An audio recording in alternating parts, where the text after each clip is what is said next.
복음서에 나타난 예수님과의 만남은 모든 사람들에게 너무도 분명한 확신과 변화를 가져오는 전환점이 되었습니다.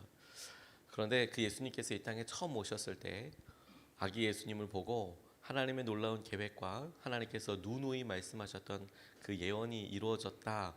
그 첫 만남, 그 하나님께서 태어나신 예수님께서 태어나신 그 첫 순간의 첫 이야기를 들었던 사람들은 이게 어떤 일인지 제대로 깨닫지는 못했습니다. 그럼에도 불구하고 여전히 그들에게는 하나님께서 이루신 놀라운 계획과 은혜의 큰 기쁨의 좋은 소식이 되겠다. 천사들이 그렇게 의미를 말해주고 있는데요.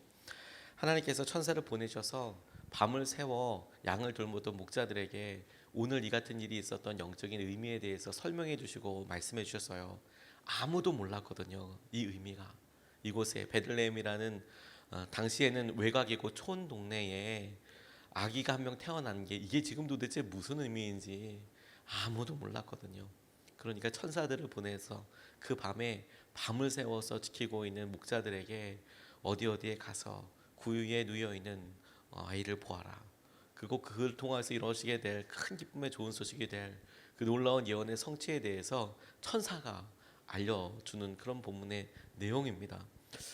왜 하필 목자냐라고 이야기하는 질문에 대해서 재미있게 대답한 여러 학자분들이 있는데, 그 중에서도 저는 이것이 앞으로 예수님께서 보여주실 만남과 그리고 예수님께서 하실 역할과 관련 있다라고 해석한 것이 참 마음에 와서 닿았습니다. 그게 뭐냐면 요한복음에 보면 예수님께서 백성들을 향하여 하실 여러 일들을 비유로 설명하실 때에 하나님께서 흩어져 있는 양들을 모으시고 그들을 인도하는 목자로서의 메시아 구원자의 모습을 요한복음에도 나타나고 있고 또 여러 구약에도 예언하고 있는데, 그 목자로서의 모습뿐만 아니라 예수님께서 사셨을 당시에 목자가 가지고 있었던 경제적인 지위랄까요? 어떤 문화적인 지위랄까요? 그들이 요즘 우리가 이야기하는 계층, 그런 어떤 사람들이 모여 있는 그런 경제적인 환경과 이런 거 드러내는 어떤 표현들로 보았을 때는 가장 어려운 직업군에 해당되는 사람이어서요. 일단 밤에 노숙을 하게 되죠. 양들과 함께 오랫동안 집을 떠나 있게 되죠. 그러다 보니까 직업의 이동도 많고, 그리고 심지어 누군지는 몰라도 그 일을 하려고 하는 사람들이 없었기 때문에 범죄자들이나 가난한 사람들이나 집이 없는 떠돌이나 가정이 없는 사람들이나 이런 사람들이 주로 목자의 역할을 했었거든요. 참 아이러니하죠. 당시의 경제적인 상황이 그들을 그렇게 이제 몰았던 것이죠. 근데 그들에게 찾아가서 가장 힘들고 어렵고 소외된 사람에게 찾아가서 베들레헴의 구주가 태어나셨다. 이렇게 천사가 알려주었다라고 이 본문 말씀이 이야기하고 있습니다. 너무도 유명한 말씀이기도 한 이 말씀을 통해서 오늘 우리가 두 가지를 같이 붙잡고 우리 가운데 나타나신 주님의 영광, 예수님에 대해서 우리가 그분을 만나고 그 의미를 같이 붙잡고 싶습니다. 첫 번째로 이 천사가 목자들에게 이야기했던 내용을 우리가 믿음으로 그대로 붙잡고 오늘 우리 삶에 계속 믿음으로 고백해 드리기를 원해요. 큰 기쁨의 좋은 소식으로 주님께서 오셨다.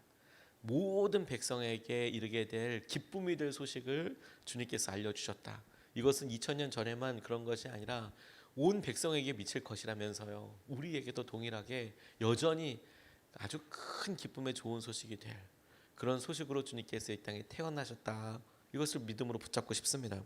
10절로 12절까지 말씀을 보면 천사가 그들에게 말하였다. 두려워하지 말아라. 나는 온 백성에게 큰 기쁨이 될 소식을 너희에게 전하여 준다.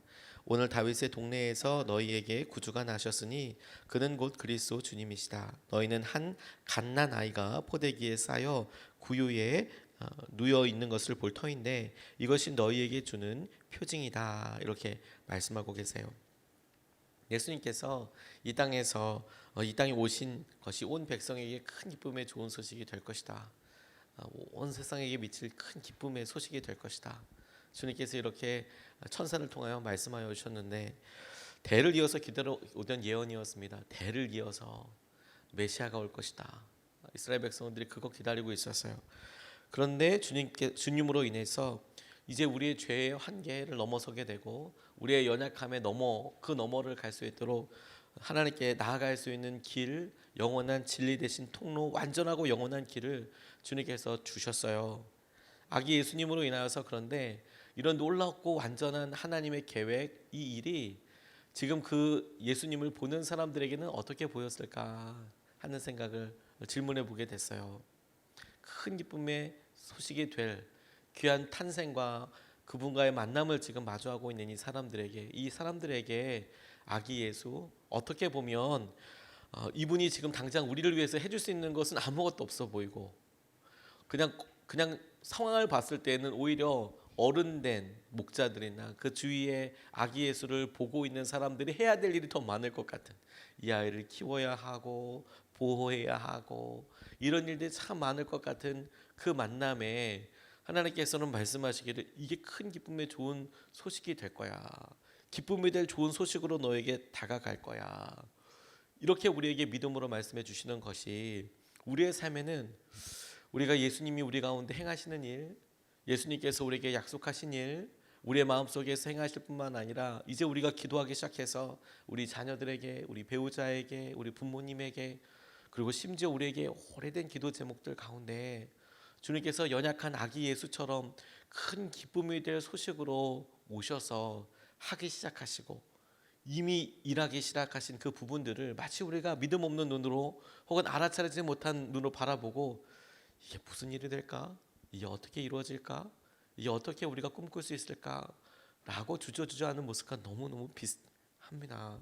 그런데 여러분, 그날 그 구유에 생명이신 아기 예수님이 계셨던 것처럼 우리 마음속에도 주님께서 분명한 주님의 울림으로, 주님의 생명으로 일하기 시작하시고 우리를 붙잡기 시작하시고 우리에게서 주님께서 하시는 일이 이미 시작됐다라는 거예요.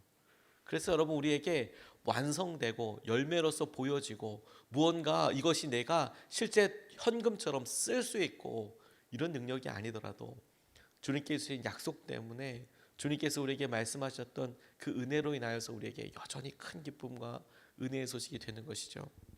주님이 우리를 알고 계시고 주님이 우리 형편대로 우리의 상황을 알고 계셔서 주님께서 이끌어 주시는 것을 우리에게 알게 해주신다. 이 소식은 모든 사람, 연약한 사람뿐만 아니라 부유한 사람, 젊은 사람뿐만 아니라 아주 어리거나 혹은 나이가 있거나 아주 모든 상황에 있는 사람들에게 다 그렇게 들리도록, 다 알아차릴 수 있도록 주님께서 말씀하시는 큰 기쁨의 좋은 소식이 될 거예요. 그걸 우리가 믿음으로 붙잡고 의지합니다. 이민교 선교사님이 열심으로 사역하셨던 그런 흔적들을, 간증을 이렇게 들으면서 도전을 참 많이 받은 적이 있어요. 이분은 원불교, 이제 거기서 원불교로 우리가 이야기하면 신학교라고 이야기할 만한 그런 일들을 하고, 또 실제로 우리로 이야기하면 전도라고 이야기할 수 있는 포교 활동을 하시고, 그렇게 하다가 하나님께서 주시는 귀한 은혜를 체험하게 되셨어요. 어느 날 연부를 하고 있는 게 아니라 자기가 마음속에 생각났던 여러 일들이 입술로 고백이 되는데 찬양을 하고 있더라는 거예요. 그것도 원불교 절에서 그렇게 자기가 하고 있는 그 모습 보고 너무 깜짝 놀라서 하나님께서 하시는 일을 이렇게 반응하셨던 분인데, 그렇게 주님을 순전하게 만나고 어떤 일부터 할까 하다가 이분이 선교를 나가게 되고, 그 선교에서 가장 힘든 사람들 이렇게 섬기고 이렇게 하다 보니까 말 못하시는 분들, 우리가 농아라고 부르나요? 그분들을 섬기게 되셨다라는 거예요. 근데 뭐 말도 잘 통하지도 않고, 근데 뭐 아싸래 말이 잘 통하지 않으니까, 그러니까 외국에 나가서 오히려 선교하고 이럴 때에 그 나라 말 많이 배우지 않아도 오히려 몸짓이 더 잘 통했을 수도 있을지는 모르겠습니다. 그래서 이분들과 같이 몇몇 안 되게 뭐 할까 하다가 축구를 하게 되셨대요. 그래서 말을 못하니까 듣지도 못하시거든요. 근데 축구를 하면 참 이게 어떤 모습일까 싶지만 사람들이 너무 좋아하기도 하고, 그것 때문에 그곳에 있는 우즈베키스탄에 있는 참 많은 사람들이 축구하러, 특별히 농아들이 축구하러 모이고 막 그랬대요. 시작할 때 그것을 목적으로 한 게 아니라 그 재밌자고 이렇게 즐겁자고 한 일인데, 많은 사람들이 와서 그렇게 사람들 함께하고 보고 즐겁게 했다는 거예요. 그런데 그 만남에 하나 둘씩 주님을 만나는 사람이 생기고, 그래서 예배 드리게 되고, 근데 그 예배 가운데 어느 날 주님께서, 성령께서 충만하게 임하셨다는 거예요. 근데 사람들 사이에 일어난 변화가 뭐였냐면 그 사람들이 말을 못 하잖아요. 근데 기도할 때 우리가 막 손이 막 떨리거나 몸이 막 흔들리는 그런 현상들을 보게 됐다는 겁니다. 도대체 이게 무슨 일일까? 이게 도대체 왜 이럴까? 그런데 이분들은 뭐 기도할 때 소리를 막 이렇게 내는 것은 아니니까요. 소리를 내더라도 분절음이 아니라 그냥 일반적인 사람이 들으면은 어떤 소리를 지른다라는 느낌, 어떤 의미 있는 분절음이 아니라 이런 소리가 계속 들리는. 그러니까 무슨 소리는 도대체 모르겠는데 막 손을 흔들고 몸이 떨리고. 그런데 그렇게 보다가 나중에 이제 물어봤다는 거예요. 계속 얘기하고 교제하다 보니까 하나님을 만난 농아들이 하나님께 지속적으로 기도하며 하나님과 깊이 교제 나누는 이들이 속속 생겨나게 되는데, 어느 날 그 사람들이 이 이민교 선교사님에게 이렇게 수화로 이야기하더라는 거예요. 하나님께서 나에게 수화로 말씀해 주신다. 하나님께서 나에게 수화로 말씀해 주신다. 제가 이야기가 얼마나 마음이 뭉클했는지 몰라요. 하나님께서 자기에게 이렇게 말씀해 주실 때 자기가 못 듣잖아요. 그러면 어떻게 듣나? 수화로 말씀해 주신다는 거예요. 참, 이걸 뭐 신학적으로 어떻게 해석하고 분석하고 이럴 게 아니라, 그리고 이분이 그냥 자기 고백으로 하나님은 저에게 농하시라고, 하나님은 저에게 말 못하시는 분이시라고, 자기가 농아이다 보니까 하나님이 내게 찾아오실 때 말 못하는 분으로 오셔서 내가 사용하는 수화로 말씀하시고, 내게 그렇게 하나님 찾아오셔서 내가 알아들을 수 있는 말로 이야기하시더라라고 믿음으로 고백하시더라는 거예요. 그래서 이민교 선교사님이 농아들에게 찾아오신 그 하나님은 농하셨구나 이렇게 믿음으로 고백하는데, 제가 마음속으로 너무 충만하고 깜짝 놀랐습니다. 깜짝 놀랐습니다. 우리에게는 하나님께서 수화로 찾아오지 않으실 거예요. 우리에게는 말씀으로 찾아오시고, 우리에게는 심지어 육성으로 말씀하실 수도 있고, 우리에게는 우리가 읽을 수 있는 것으로, 알고 있는 것으로 참 많은 다양한 방법으로 찾아오시겠죠. 그런데 중심과 핵심이 어디에 있냐면, 우리가 알아들을 수 있는 그런 표현과 말로 오시겠다. 마치 농아들에게 수화로 찾아가시는 것처럼 큰 기쁨의 좋은 소식이라고 이야기할 때 어린아이의 모습으로 찾아와서, 이것을 우리가 나중에 어떻게 능력으로 혹은 어떠한 물질로, 어떠한 열매로, 어떤 보이는 것으로 우리가 알아차릴 수 있을까? 하고 이렇게 질문할 때 너무 어려워서 알아차릴 수 없는 일은 없을 거예요. 그 큰 기쁨이 될 좋은 소식은 우리가 연약해도, 심지어 우리가 농하여도, 말을 할 수 없어도 우리가 알아들을 수 있는 정확한 언어와 정확한 의미로 우리에게 찾아오실 거예요. 그러니까 어렵다, 해석 못한다, 여기에 중심이 아니라, 우리가 이것을 믿음으로 주님께서 우리에게 약속해 주신 큰 기쁨의 좋은 소식이 될 그 소식으로 우리가 믿음으로 붙잡을 것인가, 그리고 우리가 고백할 것인가, 이게 우리에게 주신 주님의 도전이라고 싶어요. 그래서 2000년 전에 그 아기 예수를 만났던 사람들이 하나님께서 하시는 일을 보고 놀랐던 것처럼, 우리도 우리의 삶의 변화로 따지자면, 하나님 이렇게 시작하신 주님의 일이 우리에게 이렇게 우리가 이렇게 이루어지는 건가요? 그 과정도 우리는 다 헤아릴 수 없지만, 그러나 분명히 우리가 기도하게 되었다는 것만으로도, 우리가 주님의 말씀을 듣게 됐다는 것만으로도, 오늘 우리가 살아계신 예수님과 함께 마주하게 됐다는 것만으로도 충분히 기쁘고, 충분히 힘이 되고, 충분히 새로운 희망과 소망을 갖게 되는 은혜의 통로가 될 것이다. 그렇게 붙잡게 됐어요. 두 번째로는 본문 말씀이 우리에게 딱 보여주시고 또 특징으로 보여주시는 것이 무엇이냐면, 저는 증인이라고 생각하게 됐어요.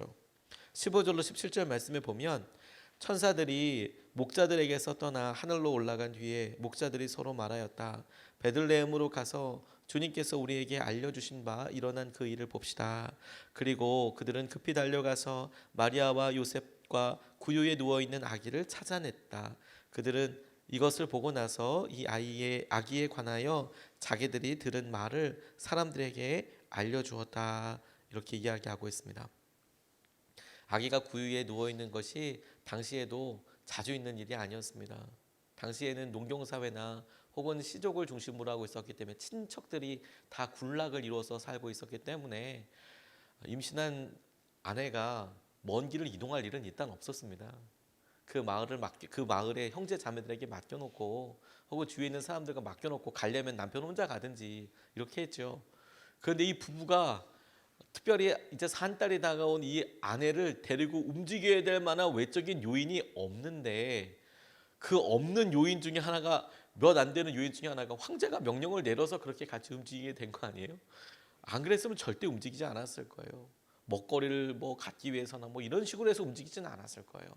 움직여야 될 만한 상황에 움직였어요. 그런 경우, 그래서 외지에서 들어갈 방도 없어서 마구간에, 그리고 구유에 아기가 이렇게 누워 있다. 이건 진짜 당시로서도 말도 안 되는 그런 일이었습니다. 그런데 그렇게 보게 그런 사람이 있다라고 목사들이 들었고, 그 말이 사실인가 싶어서 찾아갔더니 실제로 그와 같은 일이 있더라, 확인했더라, 이 말이에요.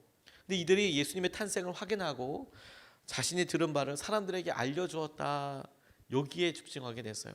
사람들에게 알려주었다. 내가 어떤 이야기를 들었고, 그리고 그분이 지금 이분이시고, 주님께서 내게 하신, 천사가 내게 하신 말씀을, 내게는 지금 어리고 연약해 보이고 진짜 갓난 아이여서 아무것도 자기 스스로 자기 의지대로 할 수 없을 것 같아 보이는 온통 가능성 덩어리인 이 아이를 보고 천사가 이렇게 말을 했다, 이렇게 증언해 주었다라는 거예요. 복음의 소식을 전달하는 것은 어려운 일이 아니에요. 우리 가운데 행하신 주님의 은혜와 마음을 누리는 것, 아기 예수가 태어나셨다라는 사실을 그들이 뭐 이분이 뭐 어떻게 할 거다 이런 거 어렵게 얘기한 게 아니고요. 자기가 들었던 것을 거기에 있는 사람들에게, 아기 예수님이 태어나셨는데 이분이 천사들이 이렇게 말해서 가셨던 바로 그분이시다라고 증언했다라는 거예요. 저는 예전에 이 본문 말씀을 설교하고 묵상할 때 이 부분이 그렇게 증언했다, 증인이 되었다, 여기에 잘 집중하지 못했다가 하나님께서 아기 예수를 보고 우리가 마땅히 해야 될 우리의 마음의 태도를 점검하신다라고 이번에 기도하면서 붙잡게 됐어요. 미국은 크리스마스가 되면 크리스마스란 말 쓰지 않는데요. 모든 공문서나 뭐 이런데 그 해피 홀리데이, 행복한 휴일이라고, 공휴일, 해피 홀리데이라는 말을 쓴답니다. 메리 크리스마스라고 말 쓰지를 못한대요. 크리스마스 자체가 크라이스트, 그리스도의 날이거든요. 마스는 어떤 특별한 날을 기념할 때 특별한 날이다라는 뜻의 단어예요. 크리스마스, 예수 그리스도의 날, 탄생 날, 이렇게 표현하는 크리스마스를 쓸 수 없대요. 그래서 연하장이나 카드 이렇게 보낼 때도 해피 홀리데이 이런 식으로 써 있다는 거예요. 행복한 휴일. 근데 심지어 저희 우리나라에서도요, 어린이집에서도 크리스마스란 말 쓸 수 없대요. 엑스마스 이렇게 쓴대요. 저 그 얘기 듣고 되게 놀랐어요. 아이들한테 가르칠 때 종교적인 색깔이나 뭐 이런 것들 이제는 그렇게 드러내면 안 된다고, 선생님들도 그렇게 한다고, 이런 이야기를 들었어요. 그런데 그냥 그렇구나라고 넘어갔던 말이 되게 중요한 영적인 의미로 생각했던 게 뭐냐면, 저희 어렸을 때만 해도 크리스마스, 메리 크리스마스, 지나가는 사람, 특별히 교회 안 다니는 사람들도 그냥 인사처럼 메리 크리스마스 그렇게 인사했어요. 행복한 성탄절이라고, 그렇게 착하게 살자고 그렇게 얘기했잖아요.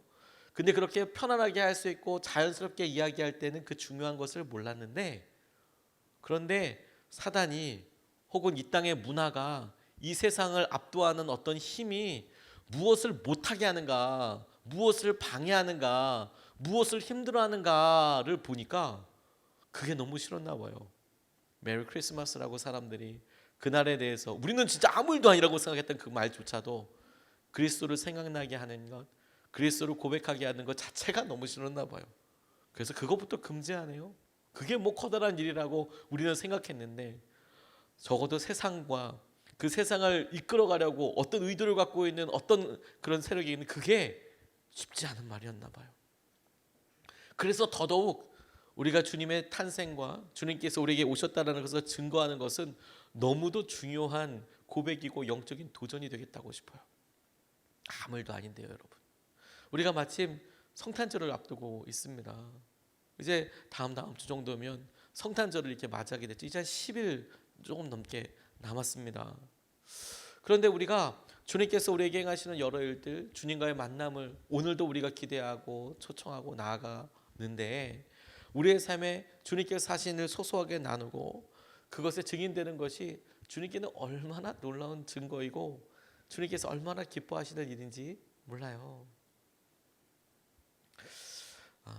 최근에 서진규 박사님 관련된 글을 읽고 참 감동했었는데, 이분이 정말 가난했고, 이분이 쓴 글을 보면 이분이 살았던 당시에 대한민국도 너무너무 가난했고, 그리고 이 땅의 문화가 자매들이, 여성들이 살 수 있도록 호락호락한 문화가 아니었고, 그래서 가난하게 태어났고 가난하게 자라다 보니까 어느 날 매맞는 여성이 되어 있고, 이런 현실과 이런 여러 일들을 타개하기 위해서 미국에 갔지만 나아질 수 있는 아무것도 없었고, 근데 정말 살아보려고, 어떻게든 살아보려고 미군에 입대하게 되고, 이왕 시작한 거 아주 독하게 열심으로 한번 해봤더니 그 훈련 기간 동안에 1등으로 졸업하게 돼서, 다른 사람들은 다 2병, 2등병서부터 시작하는데 탁월한 점수 때문에 1등병, 1병이라고 우린 이야기하는데 1병서부터 시작하게 되고, 그래서 열심으로 똘똘 뭉쳐서 그렇게 열심히 했대요. 그래서 사병으로 들어가서 자매가 소령으로 제대하게 되고,